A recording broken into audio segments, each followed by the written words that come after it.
explicar, pero las letras que hay son estas. A mí además me da bastante igual la letra mientras sepamos qué concepto es, porque como os podréis imaginar, según qué norma, pues de qué país, pues la letra puede cambiar. En cambio el concepto no.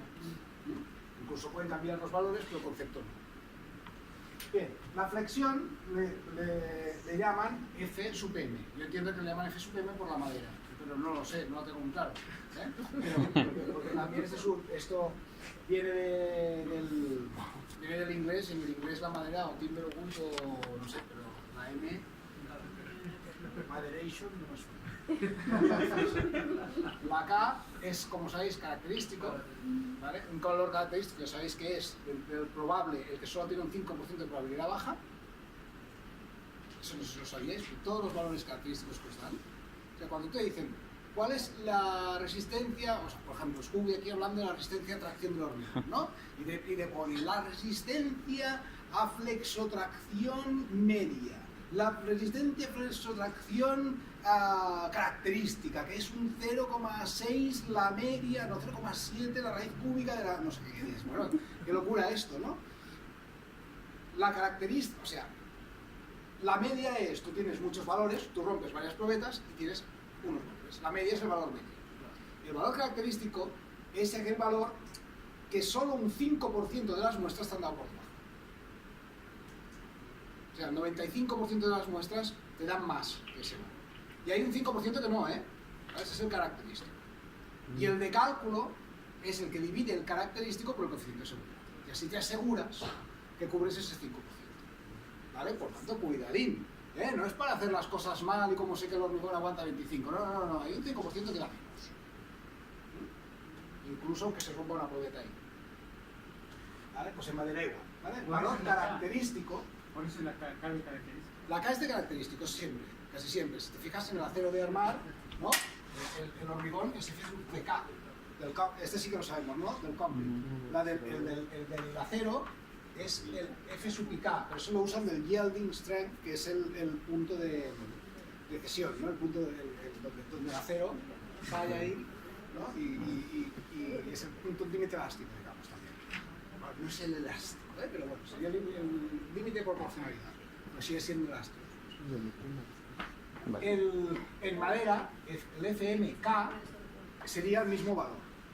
Claro que en hormigón, claro, por ejemplo, en hormigón tienes un montón, ¿no? Porque tienes el de tracción, el de tracción que se usa para la flexión, que es distinto, el F sub FL, T, no sé qué, bueno, seguro que tenéis todo aquello. ¿Qué lo habéis visto? Bueno, pues aquí, fijaos que todos están con K, porque todos quieren decir que son característicos. ¿Vale? Cuando los dividimos por el coeficiente de seguridad y los multiplicamos por el K sub mod, entonces obtenemos el D. Ese es el de diseño. Entonces, el de diseño es el que significa de cálculo. Y la K de característico es que se usa sin variar. Para flexión se utiliza el FM, que significa que cuando hay fibras traccionadas y fibras comprimidas, se puede utilizar un valor mayor que cuando solo tienes tracción.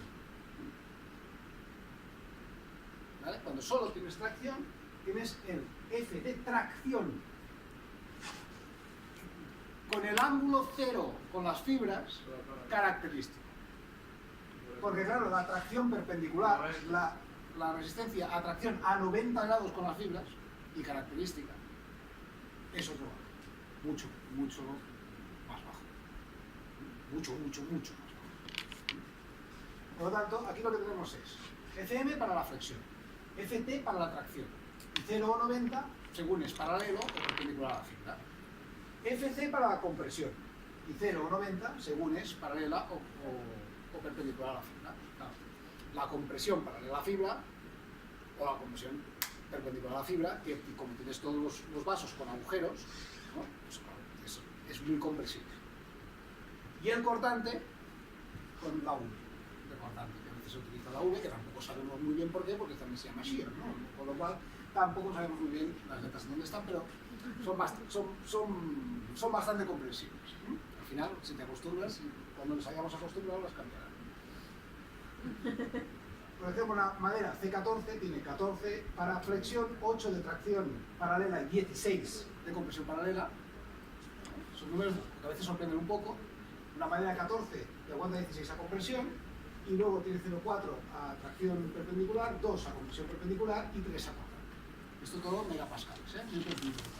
Mientras que una 18 ya iguala las compresiones. Y la tracción no está tan lejos. Mientras que esto se mantiene bastante igual, como veis. Y esto también. No varía mucho. Y lo que importa, porque al final es la adherencia entre un vaso y otro, entre fibra y otra, ¿no? La adherencia entre una fibra y otra no es muy distinta para distintos tipos de madera. En cambio sí que es distinto la capacidad de tracción y de compresión que tienen las distintas maderas. Pues como veis, por ejemplo, una madera de 22 newtons para la flexión ya tiene una compresión menor que 22.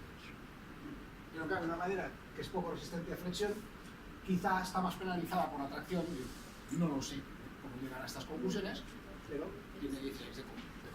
Bueno, pues cada valor aquí es suyo. Como módulos de elasticidad le pasa un poco lo mismo.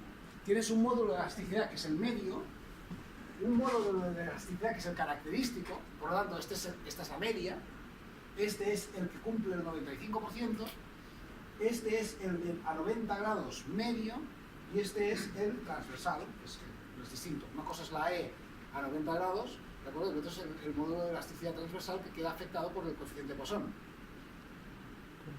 Claro, que afectado, que es que configura el coeficiente Poisson, que dice que cuando tú presionas la madera, aquella se ensancha. Esto depende de la G, no de la E.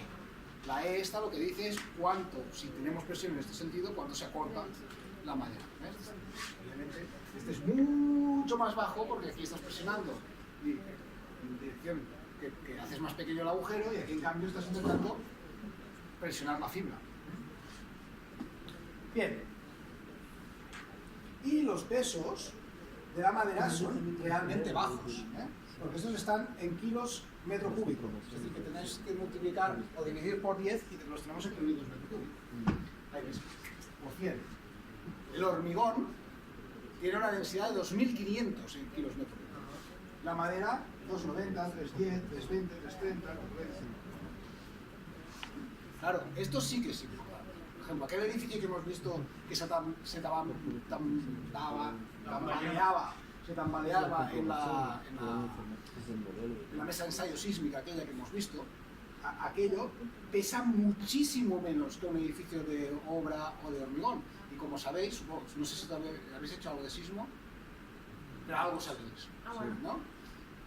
Como sabéis, cuanto más masa hay que tiene que volver a su sitio, más fuerza sísmica hay. Por lo tanto, si la estructura pesa poco, y estamos diciendo que pesa a lo mejor un 20% de lo que pesa una estructura de hormigón, pues las fuerzas sísmicas, la afectación al sismo es un 20%. Porque además en sismo el peso propio es lo que tiene más importancia, porque eso está ahí, ¿no? Con lo cual, pues por eso aquellos ensayos tan impresionantes, ¿no? Con aquellas maderas, ¿no? Aquellos edificios que se movían, pero que en cambio resistían muy bien, porque claro, porque las fuerzas que se producen no son tan grandes. Estamos hablando de unas fuerzas que a lo mejor son un 15% de las que se producen en edificios convencionales con muros o fachadas de ladrillo y forjados de hormigón o de acero. Bien. Y también el consiguiente ahorro en cimentación. El edificio pesa menos, pues los cimientos son más pequeños. A veces, por ejemplo, utilizar edificios de madera para hacer una remonta en un edificio, pues ahora se está utilizando. Ya no hay espacio, y hay algunos arquitectos, hay un arquitecto de esta casa que puso una compañía en la cual se construían pisos encima de pisos que no ocupaban toda la altura disponible. Pero claro, para no tocar los cimientos, muchos los hicieron con madera laminada para que el peso fuera lo menor posible, e incluso quitando una planta de estas que se utilizan de almacén para los vecinos, el peso de aquella planta era menor que una o dos plantas hechas con madera laminada. Conseguían remontar el edificio sin tener que reforzar cimientos ni muros inferiores. Bien, ahora que sabemos todos estos valores, ¿De acuerdo? Estos factores correctores solo afectan, ahora ya puedo hablar con propiedad, solo afectan a la resistencia a flexión, FMK, y a la FT0K, a la resistencia a tracción paralela a la fibra. Valores característicos. En madera cerrada, si la viga, pues esto es para vigas, finalmente, claro, todo esto le pasa a una viga, si la viga tiene, bueno, puede ser un panel de contralateral, tiene más de 15 centímetros, entonces el valor es 1. Pero para vigas menores de 15 centímetros, existe un valor que te incrementa un poco la resistencia de la madera, para que corresponda a la realidad. Este valor es la raíz quinta, ¿no? Esto es el primado 0,2, de 150 partido por h. Y si te da más de 1,3, pues coges 1,3. ¿Ok? Bueno, pues nos lo creemos y ya está. Yo al menos así lo hago. Si la madera es laminada, entonces ya no es 15 el valor que te da este cambio, este plus de resistencia, sino que todos los cantos que están por debajo de 60 para todos los cantos menores de 60 se puede incrementar un poco la resistencia. Tampoco ninguna barbaridad, el máximo va a ser un 10%, máximo 1,1. ¿Vale? Entonces, estos son el valor de 600 partido por h y la raíz quinta. ¿Vale? Ese valor que incrementa un poco la resistencia. Muy bien. Para tracción a 90 grados, la G, esta no lo sabéis también, es cuando es viga laminada. ¿Vale? Cuando es viga laminada, aparece una G después del valor, antes de la K, digamos. Entonces, solo para tracción a 90 grados de viga laminada, entonces existe para volúmenes mayores de 0,01 metros cúbicos, un incremento de la tensión que puede ser el volumen VC partido por V elevado a 0,2. Mira, no lo vamos a utilizar, ¿vale? Pero que lo sepáis que existe.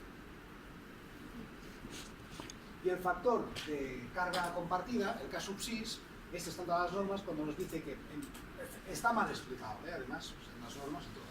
Pero en general, porque no te dice para que lo usas. No vamos a usar solo cuando tenemos viguetas. Este es el valor que sirve para cuando tienes un forjado con muchas vigas, todas iguales, y como se ayudan unas a las otras, entonces puedes darle un 10% más de resistencia a cualquier de los valores. Para piezas iguales y separadas a una misma distancia, transversalmente conectadas en el mismo sistema continuo de distribución de carga, capaz de transferir las cargas de un elemento a otros que estén en sus posibilidades. Como si tuviéramos una capa de compresión. ¿Vale? Puedes darle un 10% más a una viga, teniendo en cuenta que los coeficientes de seguridad, digamos, cuando hay dos vigas, es más difícil el fallo. Y para tener la misma probabilidad de fallo, puedes aumentar la resistencia. Eso es lo que te está diciendo ahí. Porque al final lo que estamos diciendo. ¿Y esto qué sentido físico tiene? Pues el sentido matemático de la probabilidad de fallo. Es menos probable que falle esta estructura cuando hay muchas vigas seguidas, por lo tanto, aumento la resistencia porque si no me estoy pasando. ¿Vale? Ya que puedo, pues lo hago. Muy bien, final. Y ahora vamos a ver qué comprobaciones hay que hacer en estado límite. Bueno, ya hemos empezado, esto ya lo hemos hecho ahora. Por lo tanto, esto me lo podría llegar a saltar, ¿no? Pero lo repaso. Sí, claro, esto me lo puedo saltar, esto ya lo habéis hecho. Y además lo hemos hecho ahora, aquí. Es decir, cuando nosotros hacemos comprobaciones en estado límite último, hay que comprobar las situaciones persistentes o transitorias, las extraordinarias o las de SISO. ¿De acuerdo? En este caso, nosotros tenemos generalmente situaciones persistentes y situaciones de incendio, porque en la madera normalmente, bueno, hay de todo, pero normalmente la madera no se protege, sino que se autoprotege. Es decir, así como el acero, se puede calcular el acero en situación de incendio, pero yo lo máximo que consigo es 18 minutos. Es decir, calculas una HB del 600, a ver cuánto tiempo aguanta en un incendio y te da que a partir de 18 minutos se ha fundido. No toda, digamos suficiente como para no aguantar. Entonces, claro, eso es un problema. En cambio, en la madera no pasa, porque la madera se carboniza, pero la parte interior, el núcleo, queda intacto. Con lo cual, y además la carbonización ralentiza la carbonización de la siguiente capa. ¿Cuál es la pregunta? Material inicuo, ¿no? Sí, claro, hay, pero normalmente la madera tienes la ventaja de que como necesitas una sección determinada, tú la puedes calcular a incendio, o sin protegerla y que funcione y comprobar. No es necesario, ya lo verás. A veces es necesario, a veces no. Por ejemplo, para resistencia al fuego de 30 minutos casi nunca es necesario. Para 60 minutos a veces sí, a veces no. Y para 90 minutos casi siempre es necesario. ¿Vale? Pero, claro, para 30 minutos pierdes poca madera. Y entonces, el caso mod es 1. El gamma m es 1. Las permanentes se multiplican por 1. Las variables se multiplican por 1. Y además, depende de qué tipo de madera, puedes multiplicar por 1,25 la resistencia de la madera. Ya no veas, una madera de 24 te aguanta 32. Bueno, pues ya, festival, ¿no? O sea, claro, es verdad, tienes menos madera, pero tienes mucha menos carga y tienes más resistencia. Por lo tanto, para 30 minutos, si no te has pasado, funciona. El problema a veces con esto es importante, porque estamos hablando de cómo diseñamos una máquina, ¿no? El problema está cuando te da una esbeltez demasiado grande. Porque, por ejemplo, las vigas de madera normalmente pues, tienen bases pequeñas. 10, 12, 14... Claro, si tú tienes una base de 10 y, por ejemplo, la primera media hora el fuego se come unos 3 centímetros por cara. Ya lo veremos esto. Unos 3 centímetros por cara. 3 y 3 son 6. Te quedan 4. Claro, si eso es un pilar, te queda un palillo de 4 centímetros a la media hora. Y el problema no es que no tenga resistencia suficiente, sino que no hay estabilidad, porque pandea. Claro. Lo mismo te puede pasar en una viga, que tenga pandeo lateral. Y a veces, pues, es que claro, una viga de 12 centímetros para un incendio, por ejemplo, de 90 minutos, es que no te queda viga. Son 3 más 2 más 2, 5, 7, por 2 caras, 14, no te queda viga. Pues esto es lo que hay que tener en cuenta, pero si realmente tienes una viga y la residual, la sección residual después del incendio te funciona, esto a veces pasa, con lo cual, muchas veces se puede buscar, o si ya no necesitas proteger el elemento, con lo cual toda la parte de ignifugación no hay que pagarla, no hay que usarla, y además tienes el elemento visto, esto a veces también tiene una calidad en el espacio, depende de lo que tú quieras conseguir, que con otros materiales no puedes. Tú quieres conseguir que en mi estructura se vea que en mi edificio se vea la estructura, y por lo tanto voy a poner unas vigas de acero cada no sé cuánto. Muy bien, pues habrá que protegerlas, ¿entiendes? Claro, en cambio en madera, yo quiero que en mi edificio se vea la estructura y voy a hacer unas vigas de madera, pues podrás conseguirlo. Hace poco hizo un invento tremendo para poder hacer eso, para 90 minutos, que era para una luz bastante grande, me parece que eran 9 metros, pusimos un panel de contralaminado de unos 20 para unir unas vigas que hacían, pues me parece que eran 12 por 20 también. Con lo cual, en estado límite último, sin incendio, teníamos una sección de 40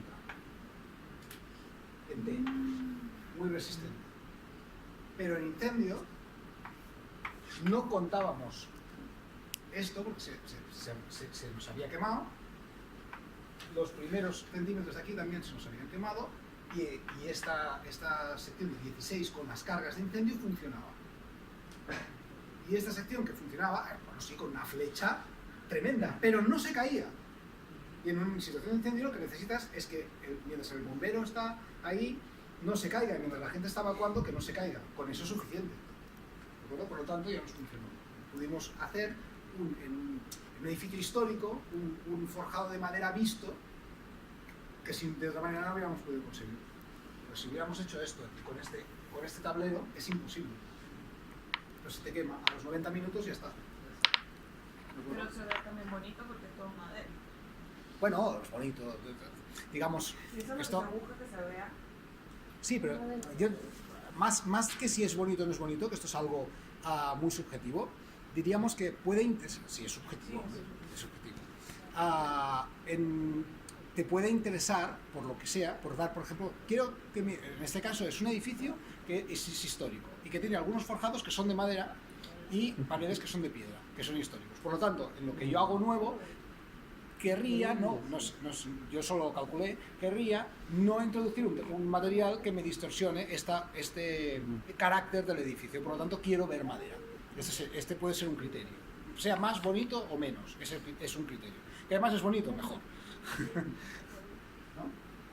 Seguramente es más bonito porque no mezclamos.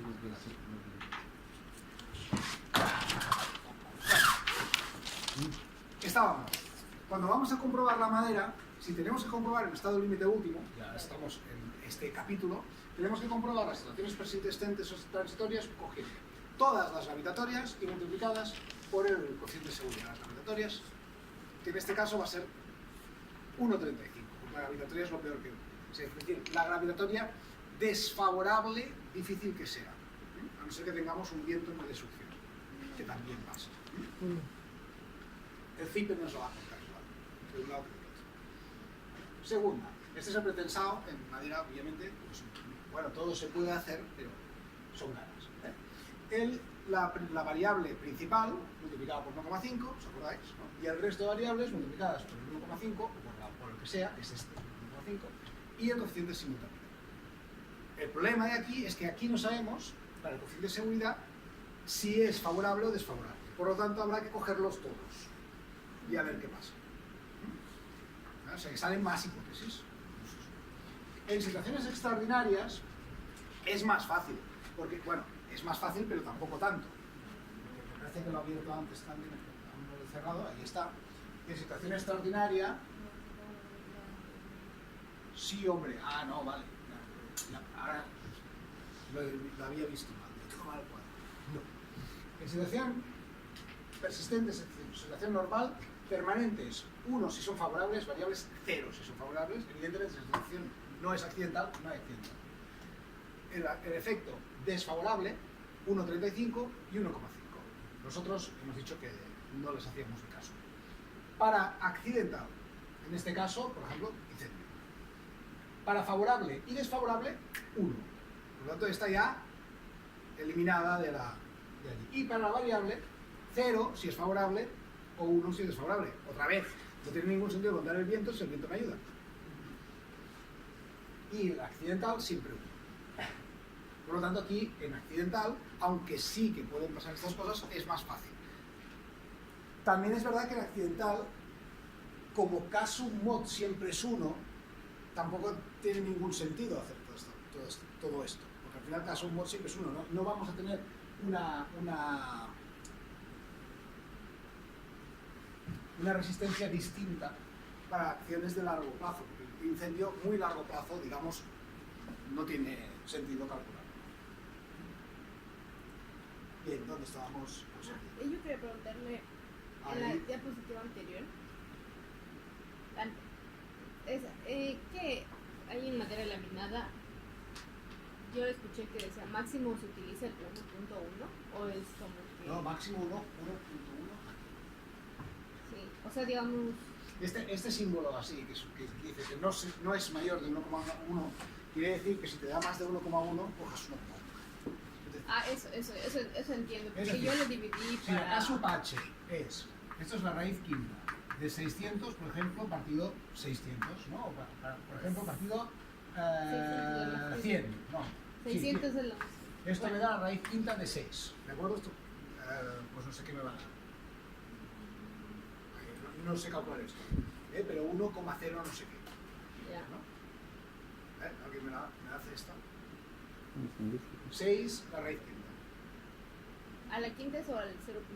Es lo mismo. Ya.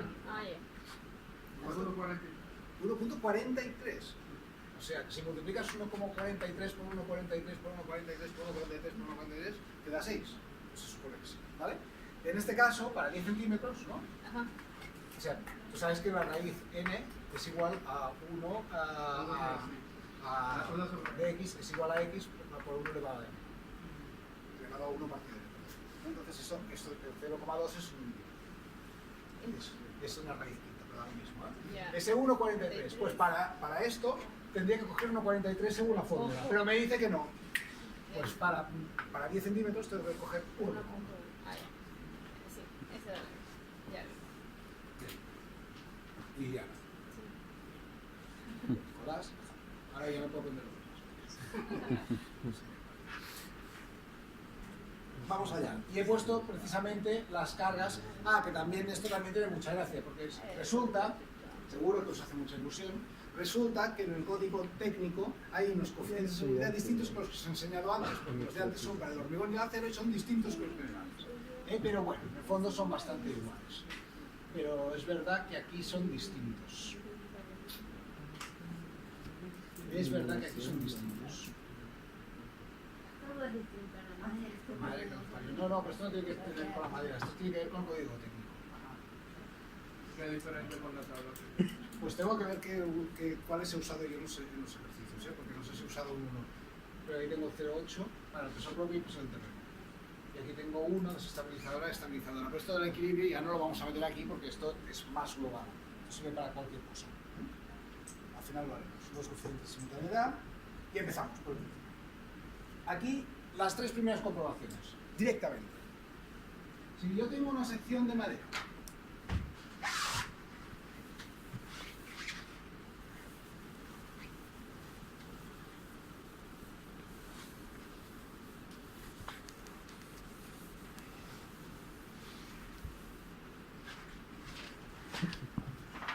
si llego a las siguientes dos diapositivas hoy, ya habrá bastante para que el próximo día podamos ya meter aquí ejercicios, pero sin parar. Si tengo una sección de madera que tiene solo tracción perpendicular paralela a la fibra, una tracción uniforme, esto quiere decir que evidentemente pues, que todos los puntos tienen la misma tensión, pues lo único que tengo que comprobar es que la tensión que tengo uniforme paralela a la fibra en valor de cálculo sea menor o igual que la tensión admisible de la madera para tracción paralela a la fibra en valor de cálculo. Claro que esto significa, pues ¿cómo encuentro la tensión en tracción? Pues la tensión en tracción, la tracción va a ser el axial particular. El misterio. Y ya está. Es fácil. Pues la compresión, si no tenemos, bueno, no es que lo tengamos, digamos, habéis visto en acero, en acero habéis hecho, ¿no? Silvia, Sí. Sí. Habréis visto en acero que existen unas comprobaciones, se separan las comprobaciones de resistencia de las comprobaciones de elasticidad. Hay de elasticidad, de estabilidad, de pandeo, ¿no? Aquella fórmula que os habrá gustado tanto del axial, no sé qué, partido por el n sub d más el nx partido del mrd, no sé qué, no sé cuánto, sí, no sé todo esto, ¿no? Y cuando empiezas con estabilidad, te sale aquí el xlt, el c sub mx, no sé, sí, aquello tan bonito. Pues todo esto, lo que hay son las comprobaciones de resistencia y otras de estabilidad, que quizá en acero tienen algún sentido, en madera yo creo que menos todavía. Si en acero son dudosas, aquí aún más. Porque quiere decir que al final, cuando tú compruebas esta, luego tienes que comprobar la estabilidad, porque tendrás que poner el coeficiente de pandeo. Pues en eso estamos. En este caso, cuando tengo compresión y no cuento el pandeo, pues me sale lo mismo, ¿no? Parece bastante fácil. En el fondo, y la tensión a tracción o a compresión da el axial particular si tenemos tensión o compresión uniforme. Perfecto. No hay más. Y cuando tenemos flexión simple, es decir, solo una sección en la que solo hay momento, bueno, o solo hay momento y cordante, entonces la sigma sub md es menor o igual que la f sub md, que es lo que acabo de hacer ahí. Es decir, yo calculo cuál es la tensión de cálculo y la compruebo que no sea superior a la resistencia de cálculo. La tensión de cálculo para un momento es el momento partido el volumen de resistencia. Entonces, esa es la máxima, claro. Es la máxima.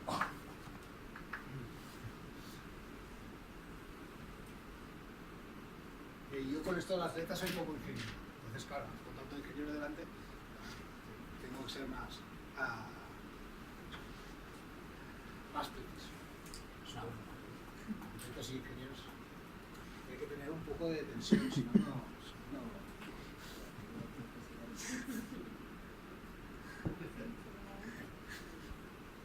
Comprobación de secciones a flexiones viadas.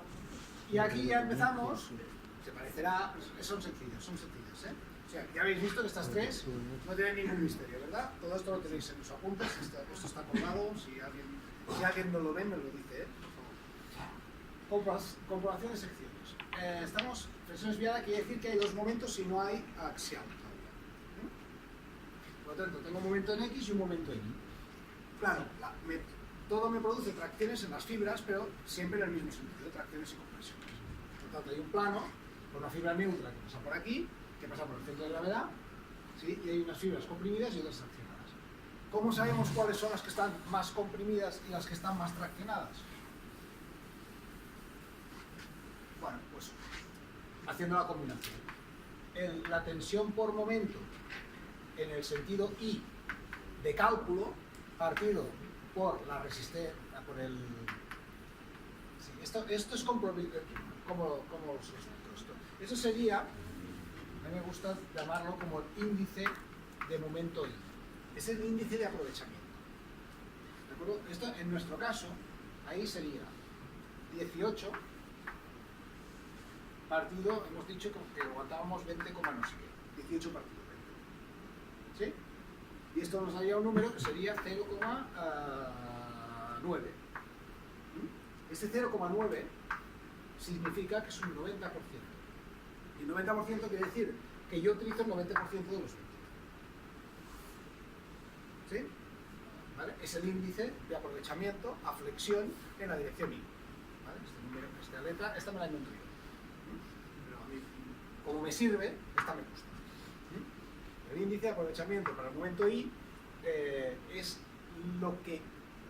la tensión que realmente tengo respecto a la que aguanto. ¿Qué porcentaje es? Por ejemplo, 0,9. Entonces, ¿cuánto me queda para la tensión en momento en Z? Pues solo voy a poder... MZ. Para Z solo me va a quedar un 10%.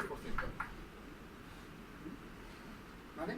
Lo que pasa es que hay un factor que es el factor del coeficiente de momentos, como en acero. ¿No? Habrá un coeficiente de momentos para saber hasta qué punto coincide la peor tensión en X con la peor tensión en Y. Entonces, este coeficiente de momentos aquí está K sub M. Y esto me tiene que dar menor o igual que el 100%. 100% también se llama 1. Esto era 0 también era así, ¿eh? ¿No? También estabais calculando índices de aprovechamiento, no sé si lo llamaba así, sí o no, pero es exactamente lo mismo. Tú miras el axial que tienes con el axial que aguantas, y eso te da que gasto el 30% de mi capacidad de atracción, más el momento que tengo dividido el momento que aguanto, eso me da un 40% más de mi capacidad de atracción, y sumo el del otro momento y tengo el 30% más el 40% más el 40%, eso es un 110, pues mal. 30 más 30 más 30, eso es 90, bien. ¿De acuerdo? Se producen en el mismo sitio, entonces el coeficiente es 1, 1, 1. Se produce el momento este, tengo el momento X así y el momento Y así. Hombre, pues no voy a sumar este con este.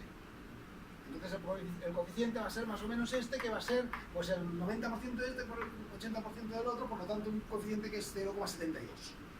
Y ese es el coeficiente este, ¿eh? No sé, bueno, este es un poco distinto, pero el de 0 es exactamente eso. K sub M, factor que tiene en cuenta el efecto de redistribución y tensiones y falta de homogeneidad del material en el sección transversal que adopta los valores siguientes. Este es distinto. No hay coeficiente de momento, sino que está este. K sub M es 0,7 para secciones rectangulares de madera maciza, la madera laminada encolada y madera nicolamiada, prácticamente todo lo que vamos a utilizar, y 1 para otras secciones y productos derivados.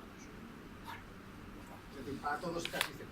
Por lo tanto, vamos a contar solo el 70% porque entendemos que la madera es un bueno, pero no porque lo entendemos, sino porque la madera se comporta de una manera dúctil que permite aplicar esto.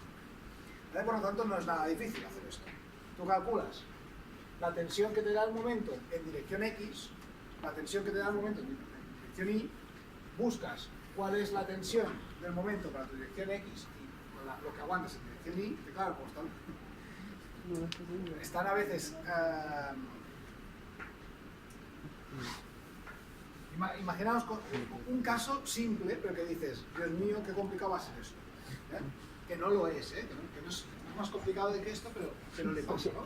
Tengo una vía aquí de fachada que recibe viento y tiene una cubierta encima. Muy bien. Imaginamos que nieva y no hay viento. ¿De acuerdo? Entonces, el momento Hay un momento, bueno, si no hay viento, no hay flexión desviada. Por lo tanto, vamos a ver que nieve... Uy, esto no lo sabía. Imaginemos que hay nieve y viento. Si hay nieve y viento, para la flexión vertical tengo una carga de corta duración. Y para la flexión horizontal a lo mejor tengo una carga de duración media o instantánea, es decir, otra. Por lo tanto, mi valor de flexión para una puede ser distinta de la otra. O puede ser igual si el viento y la nieve son iguales.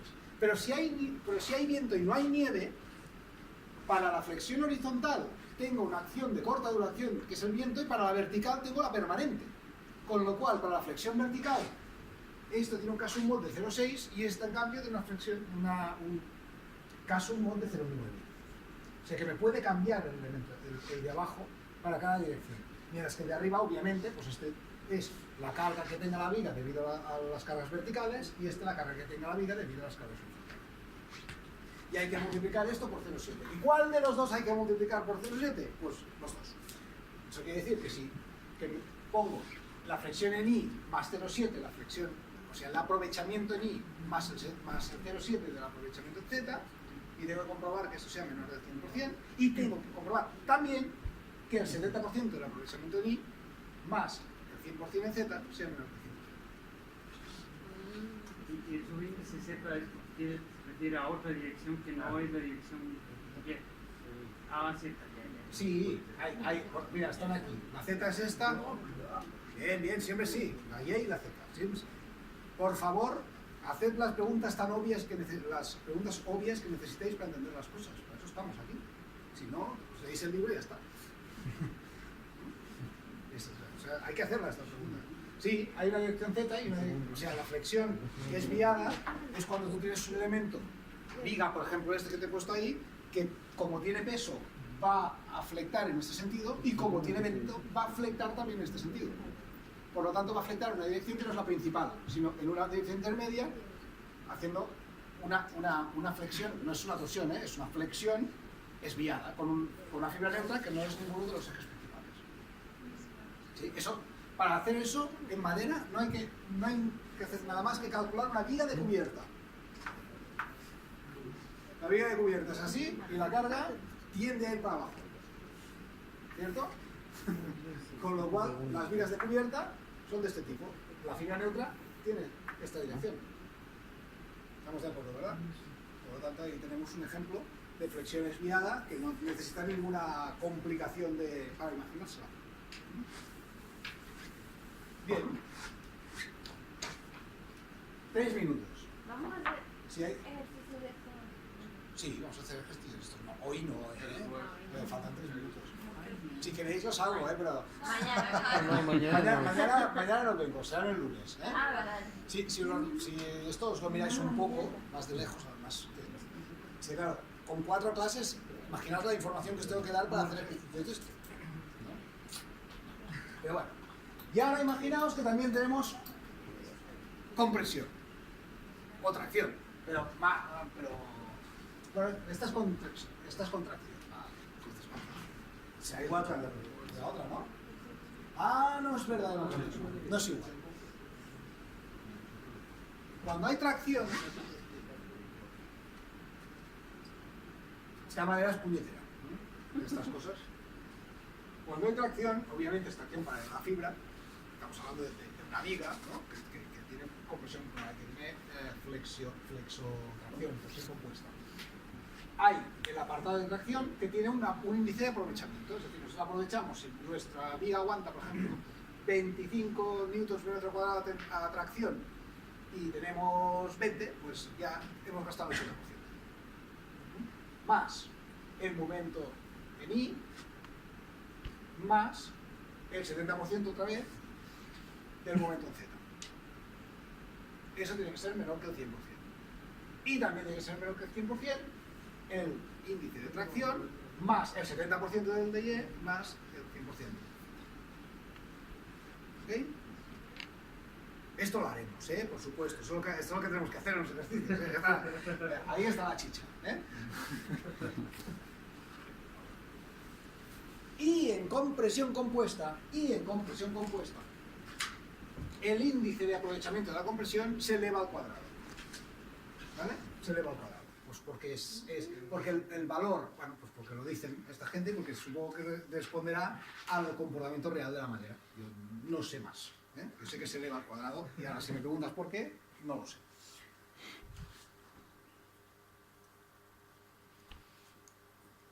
Aquí podemos ir a cosas más complejas que no vamos a hacer, pero que está bien que sepáis que evidentemente la tensión por tracción perpendicular a la fibra, qué bien, ¿no? Eso que son las 10 y le toca apagarse. Hombre, pero en la otra aula no pasa esto, ¿verdad? En todas. Sí, yo creo que en la aula no pasa tanto. Además, esto para la voz va... cuando la tracción es perpendicular a la fibra, entonces la tensión, que vuelve a ser axial partido por el área, tiene que ser menor o igual que la capacidad. Claro, esto, ¿cuándo pasa? Pues por ejemplo pasa cuando tienes un apoyo ahí, o cuando estás en una cercha y que tienes tracciones para este lado, o cuando estás colgando en una viga así, que también me parece la mejor idea, ¿no? O cuando tienes cualquier tipo de enlace que te produzca una tracción perpendicular. ¿En qué momento se da la fricción compuesta? ¿En qué momento se da la? ¿En qué caso se da la fricción compuesta? La flexión compuesta, un pilar. A ver, la flexión compuesta es cuando tienes axial y momento. Por lo tanto, un simple pilar puesto aquí, que le toca el viento y recibe carga, ya tiene flexión compuesta. Y si es de esquina, tiene viento en X y viento en Y y carga. Flexión compuesta con los dos momentos. Por ejemplo, otro, la viga esta que hemos dicho de la cubierta, la primera viga. Si resulta que nosotros tenemos viento en esa fachada y nuestra triangulación, nuestro elemento resistente al viento está ahí atrás, el viento que recibe esta fachada se traslada por esta viga hasta llegar allá. ¿Sí? El elemento que lo resiste. Por lo tanto, esta viga, cuando el viento está así, también está comprimida por el viento. O sea, si el viento viene en sentido diagonal, tienes viento para allá que te comprime, viento para aquí que te flexiona en este sentido y el peso que te flexiona hacia abajo. Flexión compuesta con dos momentos, esviada. ¿De acuerdo? Flexión compuesta simétrica, no asimétrica. Flexión compuesta simétrica es cuando solo tienes el momento en un eje en uno de los ejes principales, por ejemplo, un pilar en fachada que recibe viento, está así y recibe carga. Bueno, más que nada porque creo que no tengo más de estas, ¿no? Y así lo acabamos estas. La tracción perpendicular y la compresión perpendicular a la fibra, de cómo se achafan y no sé qué, esto es un poco más complejo, ¿vale? Pero está ahí puesto y nos lo miramos, ¿vale? Que pasan estas cosas, claro, ¿no? Es evidente que puede pasar, entonces ¿cómo preveemos que le pase esto? ¿Qué pasa con el cortante? Bueno, si acaso el próximo día lo miraremos, pero esto difícilmente lo vamos, o sea, sí que vamos a revisar cortante sí, esto lo vamos a hacer. Pues ya el próximo día lo miramos, y esto ya no lo hacemos, pero estas cosas también pueden pasar. Y ahí sí que se complica, ¿no? Tienes una cercha, cortas la viga de esta manera, y entonces recibes allí el montante inclinado, ¿no? Esto ya en Egipto ya pasaba, o sea que ya a la madera ya le pasaba esto hace tiempo. Y claro, ahí que estás teniendo una parte, una componente con compresión paralela a la fibra y una componente con compresión perpendicular a la fibra. Y hay que comprobarse todo el lío.